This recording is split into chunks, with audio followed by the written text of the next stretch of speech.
Bună seara tuturor! Suntem la Cecaton Stop Fals, o emisiune în cadrul căreia jurnaliștii verificatori de fapte verifică în timp real afirmațiile participanților la dezbaterile electorale de la posturile publice Radio Moldova și Moldova 1 și dezmint falsurile, speculațiile și manipulările. Eu sunt Pietru Macovei, iar alături de mine sunt jurnaliștii verificatori de fapte Constantin Hairedinov, Mariana Colun, Elena Celac, Lilia Zaharia, Petru Garciu și Ilie Gulca. Așadar, astăzi a avut loc ultima rundă a dezbaterilor pentru alegerile prezidențiale înainte de scrutinul care va avea loc în această duminică. Au fost invitați candidații Tudor Ulianovski și Natalia Morari. A participat doar Natalia Morari și la radio și la TV.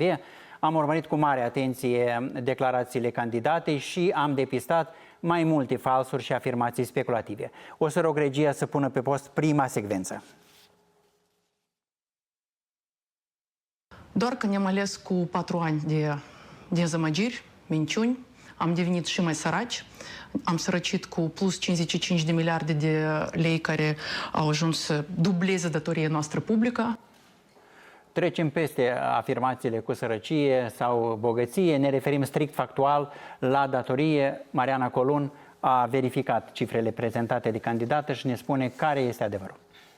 Cumva, nu știu, mi-a nimerit mie norocul să dezmint pentru a treia oară, deja la 3-lea Cecaton, cifrele despre datorie. Natalia Morari a repetat aceeași afirmație și la televiziune, trebuie să menționez acest lucru. Deci, datele, iarăși, ale Ministerului Finanțelor nu mint și spun alt lucru. Deci, datoria sectorului public la 31 decembrie 2020, pentru că Natalia Morari s-a referit la ultimii 4 ani, deci la 31 decembrie 2020 constituia 72,6 miliarde, iar la 30 iunie 2024, 110,7 miliarde. Dacă facem o diferență, atunci vedem că diferența este de 38,1 miliarde și nu 55, așa cum invocase candidata. Dacă am presupune că ea poate a greșit și s-a referit la datoria de stat, nu la datoria sectorului public, atunci și aici cifrele arată diferit. În noiembrie 2020, potrivit Ministerului Finanțelor, datoria de stat constituia 65,9 miliarde de lei, iar în august 2024, ultima cifră pe care o găsim pe portalul Ministerului Finanțelor, este de 108,8 miliarde de lei. Iarăși, diferența, dacă facem un calcul matematic simplu, este de 42,9 miliarde și nu 55, așa cum invocase Natalia Morari. Pentru context, trebuie să punem aceste cifre și într-un context pentru a înțelege dacă într-adevăr am sărăcit. De exemplu, dacă am raportat datoria de stat sau datoria publică la produsul intern brut, ca să înțelegem cum s-au schimbat în 4 ani această pondere, păi iată, în decembrie 2020, ponderea datoriei de stat în PIB a fost de 36,4%. În iunie 2024, pentru că acestea sunt ultimele date la care avem acces, era de 32,6%, iar până la finalul acestui an, probabil, zic experții în economie, va fi în jur de 35%.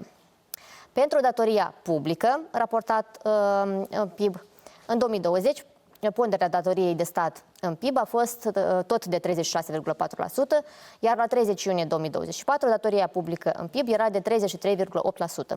Prin urmare, vedem că în 4 ani ponderea datoriei de stat cât și a datoriei sectorului public în PIB nu s-a modificat semnificativ sau chiar s-a diminuat. Deci nu putem vorbi despre o sărăcie. Da, mulțumesc tare mult, Mariana, în special pentru faptul că face asta a 3-a oară. Asta doar demonstrează că politicienii utilizează aceleași narațiuni speculative pentru a transmite mesaje care manipulează, de fapt, opinia publică. Rog regia să pună pe post o altă declarație a candidatei Natalia Morari. În acești 3 ani, de ce zic de 3 ani? Pentru că de 3 ani PAS-ul are toată puterea în stat, Parlamentul, Guvernul. În ultimii 3 ani, salariile miniștrilor și deputaților au fost majorate de 3 ori. În totalitate au ajuns până la 300%. Nu este prima dată când dezmințim și această narațiune, care nu corespunde adevărului 100%. Colega noastră, Lilia Zaharia, ne dă mai multe detalii. Da, este adevărat că în ultimii ani salariile în sectorul bugetar s-au mărit și aici ne referim la membrii executivului, dar și la deputați, doar că nu e de 3 ori, așa cum menționează Natalia Morari. O majorare foarte mare a fost, într-adevăr, pentru conducătorii și membrii executivului, și aici ne referim de la ministru până la șef de cabinet și consilier. Bună oară, în 2021, că Natalia Morari face trimitere la ultimii 3 ani, în 2021 salariul unui ministru constituia 18.130 de lei. În 2023 sau până în 2023 a fost o majorare mare și a ajuns salariul la 50.000 de lei. Este de 2 ori și nici de cum nu e de 3 ori. Aici este o speculație. A fost o majorare mare, dar nici de cum de 3 ori. Dacă ne referim la salariile deputaților, aici e o dezinformare, fiindcă, cum am menționat și într-o altă ediție a Cecatonului, salariul unui deputat sau venitul salarial este compus din 2 componente. Are 2 componente. Vorbim de salariu și de plăți compensatorii. Salariul unui deputat ajunge până la 24.000 de lei, de aici ne referim la salariul maxim și de acele persoane care dețin și funcții de conducere prin comisiile permanente sau fie că vorbim de președinte și vicepreședinte. Când ne referim la plățile compensatorii în Parlament, vorbim aici de indemnizație lunară pentru transport, care e aproape de 6.500 lunar, indemnizație lunară pentru închirierea spațiului locativ în cazul în care deputații nu sunt din Chișinău și nu le este asigurat locul de trai, și indemnizația pentru spațiul locativ variază de la 3.300 până la 6.600 de lei lunar. Și vorbim aici de compensația lunară pentru cheltuieli legate de îndeplinirea atribuțiilor de serviciu, și aici ne referim la cheltuielile protocolare și de promovare care ajung aproape la 13.000 de lei lunar. În total, salariul unui deputat este de 24.000 de lei, similar cu plățile compensatorii cam ajung tot la 24-25.000 de lei. Și dacă vorbim salariul, nici de cum nu s-a majorat de 3 ori, chiar cumulând și cu plățile compensatorii, venitul salarial nu este de 3 ori, așa cum menționează Natalia Morari. Deci, în primul caz al ministrilor este o speculație că e aproape de 3 ori, la deputați nici de cum. Am înțeles, mulțumesc tare mult, Lilia. Trebuie să ne cerem scuze pentru spectatorii noștri care probabil că în unele cazuri trebuie să urmărească aceleași dezmințiri, dar nu este vina noastră, este vina celor care continuă să distribuie aceste dezinformări. Ceea ce pot face și telespectatorii și în cazul de față internauții, să verifice aceste informații pe site-ul Autorității Naționale de Integritate. Acolo găsesc toate declarațiile deputaților și miniștrilor în ultimii 3 ani, dacă candidata Morari are... Asta am făcut și noi ca să verificăm aceste afirmații.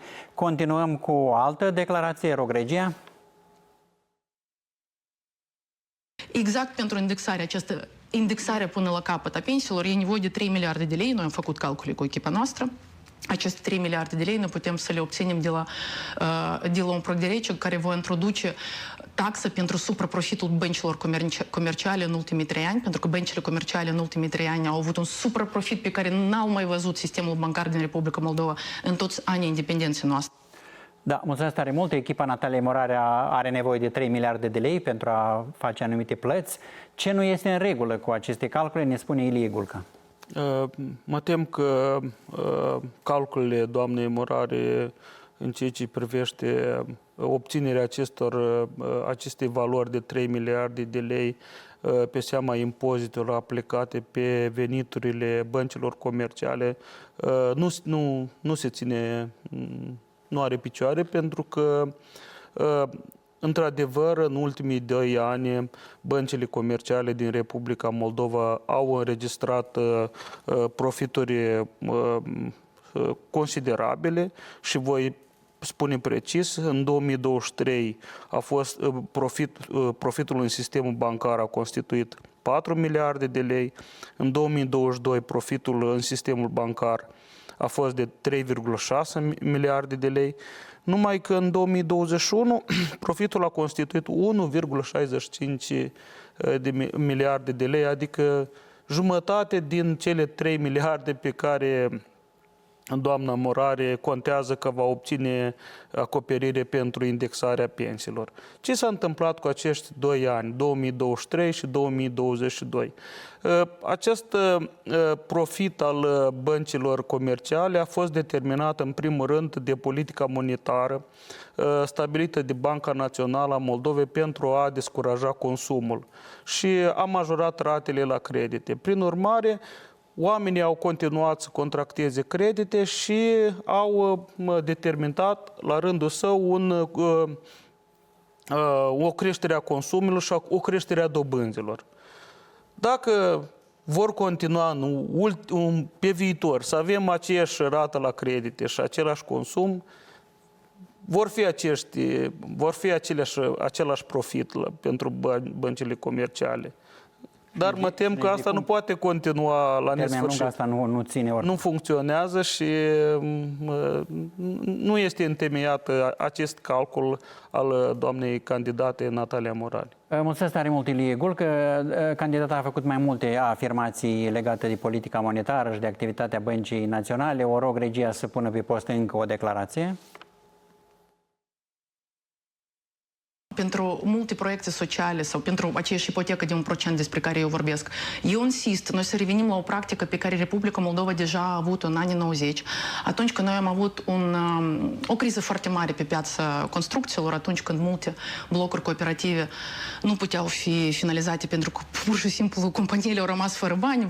Vă aduceți aminte ce se întâmpla în țara noastră în anii 90 și ce s-a făcut atunci? Parlamentul Republicii Moldova a obligat Banca Națională să crediteze băncile comerciale sub 0,5% și nu le-a dat voie Parlamentul băncilor comerciale să pună deasupra un adaos mai mare de 0,5%. Deci, în total, sub 1%, companiile de construcție s-au creditat ieftin și au dat în exploatare toate casele în care acum foarte mulți oameni din Chișinău, de exemplu, trăiesc în aceste blocuri cooperative. Eu insist noi să readucem această practică.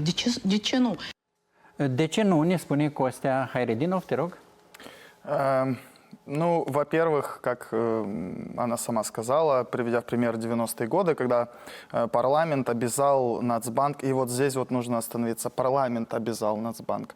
То есть как конкретно кандидат в президенты может обещать или говорить, что я буду настаивать, если у президента просто нет таких полномочий. Она может это предложить, это да, то есть там, если ее изберут президентом, но никак не... Как бы по-другому никак. Мы также взяли комментарий по этому вопросу у программного директора независимого аналитического центра «Эксперт-группы» у Стаса Мадана. И он привел в пример европейскую практику в Евросоюзе. Он говорит, что в Европейском Союзе правительства государств-членов не могут брать кредиты напрямую у центральных банков. Этот запрет регулируется договором о функционировании Европейского Союза, а именно статьей 123. Согласно этой статье, центральные банки государств-членов, включая Европейский Центральный банк, не могут предлагать прямые кредиты правительствам или другим государственным органам. Этот запрет призван предотвратить ситуации, когда правительства могут злоупотреблять денежно-кредитной политикой для финансирования государственного дефицита, что может привести к инфляции и экономической нестабильности. И также мы нашли примеры, да, где действительно есть страны, у которых процентная ставка ипотечная низкая, там 1%, даже есть ниже 1% в разные годы по-разному. Но есть и антипримеры, и здесь есть нюанс. И вот на том же сайте «Эксперт-групп» указывается пример Турции, когда Нацбанк понижал процентную ставку под давлением политиков, несмотря на то, что в стране была инфляция. В итоге это привело к гиперинфляции. Mulțumesc tare mult, Constantin Hayretdinov. Cred că e o lecție pentru echipa Nataliei Morale. Probabil trebuie să revizuie această propunere. Continuăm cu o altă declarație. Rog, regia. Centre de dezvoltare pe care eu vreau noi să le deschidem în fiecare raion și fiecare tânăr care vrea să-și lanseze propria afacere, el poate veni acolo și spune: uitați-vă, eu vreau să încerc să-mi lansez o afacere. Ce mă sfătuiți? Asta a spus candidata, lăsând să se înțeleagă că la momentul actual în Republica Moldova nu există oportunități pentru tineri de a se consulta privind inițierea unor afaceri. O rugăm pe colega noastră, Elena Celac, să ne dea mai multe informații de context ca să înțelegem mai bine de ce această afirmație este speculativă. Судя по заявлению Марари, можно сделать вывод, что у молодежи нет никаких платформ и нет возможности информироваться и проконсультироваться, если они хотят реализовать какие-то проекты или начать свой бизнес. А на самом деле есть эти платформы и источники. Например, в Молдове есть Национальное агентство молодежи. Это агентство предоставляет молодежи возможности, начиная от информирования до финансирования. Агентство проводит конкурсы на финансирование молодежных организаций и инициативных групп. Также агентство разрабатывает платформы для консультаций с бенефициарами, которые уже открыли бизнес или какие-то инициативы, чтобы молодежь проконсультировалась, получила какой-то опыт. Где еще молодежь может получить информацию, чтобы открыть свой бизнес или какую-то инициативу, так это агентство занятости населения. Во-вторых, в Молдове реализуются программы, по которым в районах молодежь может получить информационную и финансовую помощь. В качестве примера возьмем одну из программ, которая реализовалась с 2017 по 2022 год. В рамках этой программы существовало 11 молодежных центров в разных районах Молдовы.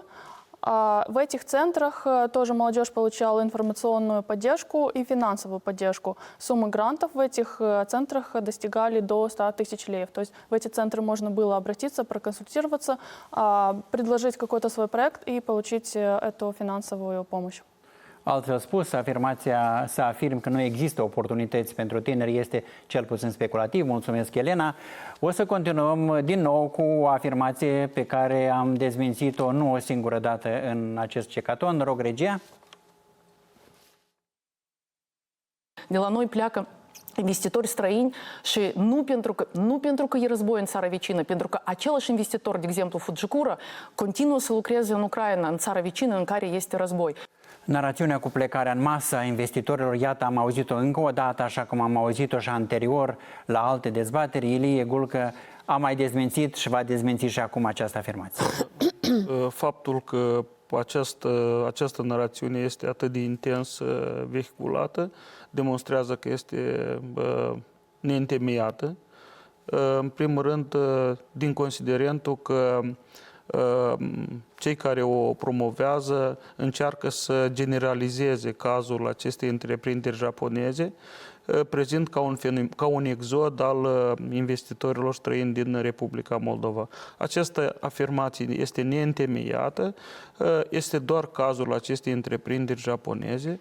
Conform datelor oferite de Ministerul Dezvoltării Economice și Digitalizării, în Moldova, în anul curent, a fost înregistrată o creștere în ceea ce privește domeniul investițiilor private cu 14% și, prin urmare, cazul acestei întreprinderi japoneze nu este unul definitoriu pentru economia Republicii Moldova, ci un caz izolat. Care este într-adevăr un important investitor care a plecat, dar nu înseamnă că putem generaliza pentru a nu specula și nu a induce în eroare. Mulțumesc tare mult. O ultimă declarație a candidatei Natalia Morari pe care o vom dezminți astăzi. Rog, regia.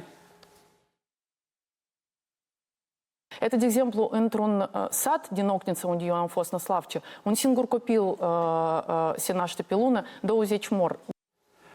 Sunt niște informații destul de grave și o să rog pe colega noastră Lilia Zaharia să ne dea mai multe informații pentru că am încercat să documentăm acest subiect. Da, am încercat într-un timp foarte scurt să documentăm.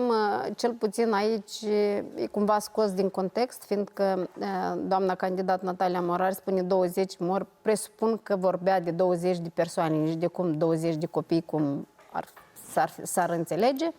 Chiar și așa, primul lucru pe care l-am făcut, ne-am dus la Biroul Național de Statistică și doar informația din context pentru anul 2023 în comuna Năslavcea, nu e sat, e comună, s-au înregistrat 565 de persoane cu o reședință obișnuită, deci s-ar putea în localitatea aceea să fie mai multe persoane care n-au viză de reședință.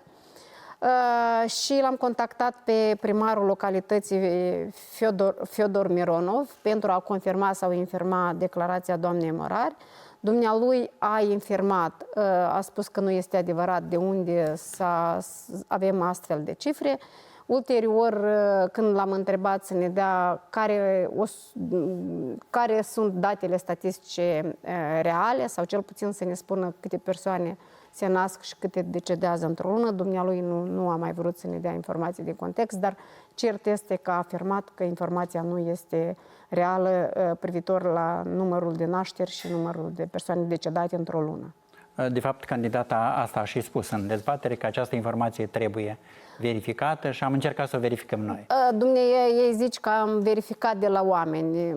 Sigur, trebuie să vorbim cu date statistice și cu cifre reale atunci când venim în fața publică. Acestea au fost afirmațiile candidatei Natalia Morari, pe care noi le-am considerat insuficient de argumentate sau în parte chiar și speculative, dar nu încheiem cecatonul de astăzi aici, pentru că după emisiunea de pe data din 11 octombrie, reprezentantul partidului MAN, domnul Victor Pruteanu, care a participat la dezbaterile de la radio din acea zi, a transmis companiei Teleradio Moldova o cerere prealabilă prin care cere să fie dezmințite unele informații făcute de către noi, care le vizează și pe care el le consideră false. Cererea ne-a fost retransmisă nouă și o să rog pe colegul Petru Garciu să ne spună care sunt pretențiile și cât de argumentate sunt ele, dar nu înainte de a asculta din nou acel pasaj, acea secvență pe care noi în cecatonul de pe 11 octombrie am dezmințit-o. Rog, regia.